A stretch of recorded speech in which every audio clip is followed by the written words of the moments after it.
Well, good morning, West Texans. All you good, fine, friendly folks out there who wish you were. I'm Ryan Hyatt from Raiderland.com. Start your day there every day. It's a good, bad, and ugly morning on the site, recapping the weekend. So go fire away your comments at Raiderland.com. We got a big daily show coming up tonight. We'll tell you about that here in a minute. But right now, we got to talk about the state of Big 12 baseball. And right now, the state of Big 12 baseball just isn't very good. I know Texas Tech fans are hyper focused on the Red Raiders 3-11 start, as well you should be. But overall, this league is down this year, and it's been trending this way a bit. And now we start have to ask some questions. Is this just a blip? Is it an aberration?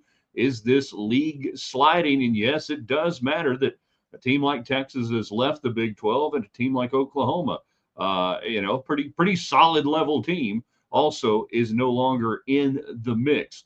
For the first time in a long time, there are no Big 12 teams ranked in the D1 baseball top 25, with Oklahoma State falling out now at 9-6 on the year. TCU, an expected team to be, good up there, battling. TCU 12-4 overall, and you're just seeing teams right now not playing good non-conference schedules. The top teams in the league are 14-1. That's Kansas and West Virginia, but they haven't played anybody with a pulse. So what do we have going on here? What is the issue?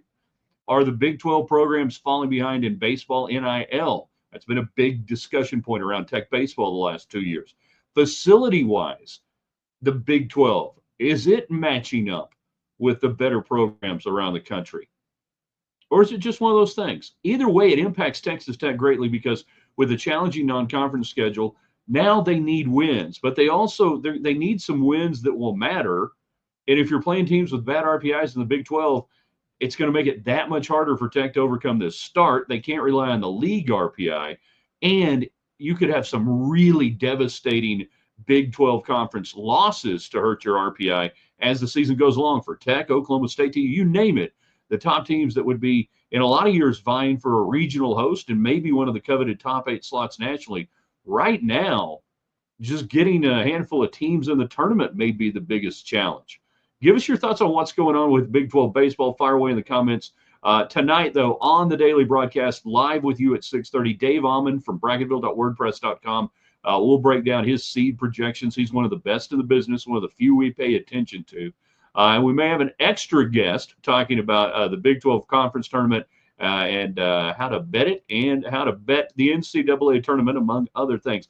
We are waiting to determine that next guest. Now, what you don't have to wait to do is follow us on all of our platforms, on Twitter at Ryan Hyatt Media. Subscribe to our YouTube channel, always free. You can catch all the shows there for Ryan Hyatt's Raiderland, and then a ton of folks on our Facebook page. If you're not get there already, for Ryan Hyatt's Raiderland, and we put all sorts of cool stuff up there too that you might not find. Now head on over to the site, theraiderland.com. Fire away on the good, bad, and ugly. We'll see you tonight on the daily broadcast.